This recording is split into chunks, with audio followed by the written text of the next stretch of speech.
Plus industry, यानी agriculture के साथ में इंडस्ट्रीज़ को देखना। Now we have already touched upon a big question between agriculture and industry, which one should attach to more public resources in a backward economy like that of India. Many thought that the second plan lacked an aggregate strategy for development, and the emphasis on industries case agriculture and rural India to suffer. Gandhian economists like J.C. Karamappa and propose an alternative blueprint that put greater emphasis on rural industrialization. George Charan Singh, a Congress leader who later broke from the party to form Bharatiya Lok Dal, carefully the case for keeping agriculture at the center of planning for India. He said that the planning was led to creation of prosperities in urban and industrialized section at the expenses of the farmer and rural population.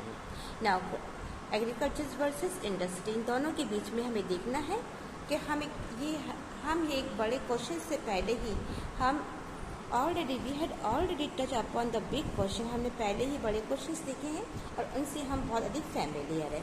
कैसे हैं कि भारत जैसी पिछड़ी हुई economy और agriculture और economy में agriculture और इंडस्ट्रीज़ के बीच में किसमें ज़्यादा हम रिसोर्सेस लगाने चाहिए। कई लोगों का मानना था कि सेकंड 5 ईयर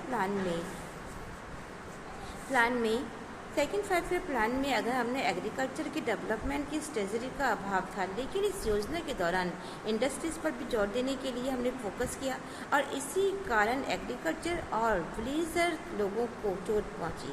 क्यों? क्योंकि वो वहाँ के रहने वाले थे। तो जैसे सुकुमारप्पा जैसे गांधीवादी इकोनॉमिस्ट ने एक अल्टरनेटिव योजना का एक स्ट्रक्चर दिया है, एक ब्लूप्रिंट दिया है, जिसमें रूरल एरिया में इंडस्ट्री पर ज़्यादा जोर दिया गया। ऐसे ही जॉर्ज चरण सिंह ने भी इंडिया की इकोनॉमी की प्लानिंग में एग्रीकल्चर को सेंट्रलाइज रखने की बात कही। इस प्रकार के इनकी जो विचार थे एकदम बहुत ही अच्छी विचार थे और एक दमदार ढंग से उठाए गए विचार थे। जॉर्ज चरण सिंह कांग्रेस पार्टी में थे, बाद में उससे अलग हुए और उन्होंने एक लोकदल नाम की एक अलग ही पार्टी बना दी। उन्होंने कहा कि प्लानिंग से शहरी एरिया और उनकी इंडस्ट्रियल वाले एरिया जो हैं ये डेवलप हो रहे हैं और इससे किसानों की जो कीमत होती है ये ग्रामीण जनता को चुकानी पड़ रही है।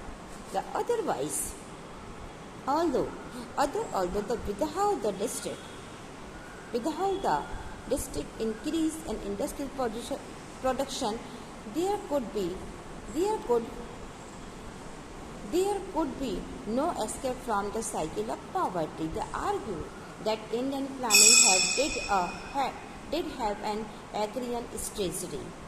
The boost of production of food, grain, the state-made law of the land reformer and distribution of resources among the poor in the village.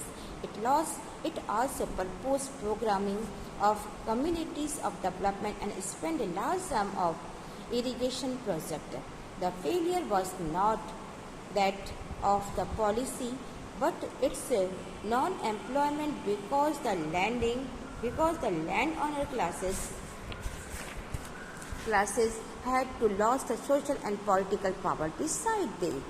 Besides, they argue that even if the government had spent more money on agriculture, it would have solved the massive problem in rural poverty. Now, कुछ लोगों का ये भी सोचना था कि अगर industry में डेवलपमेंट किया जाए, प्रोडक्शन को बहुत तेज़ी से डेवलप किया जाए, उसको ग्रोथ किया जाए, बढ़ाया जाए, तो हो सकता है कि हमारी पॉवर्टी जो है इसे छुटकारा मिल सकता है। तो कई लोगों ने इसमें आर्ग्यूमेंट किया है इंडिया की इकोनॉमी और उसकी प्लानिंग जैसे फूड प्रोडक्शन जैसे स्ट्रेटजी जो अवश्य ही अपनानी चाहिए थी, ऐसा उनका कहना था।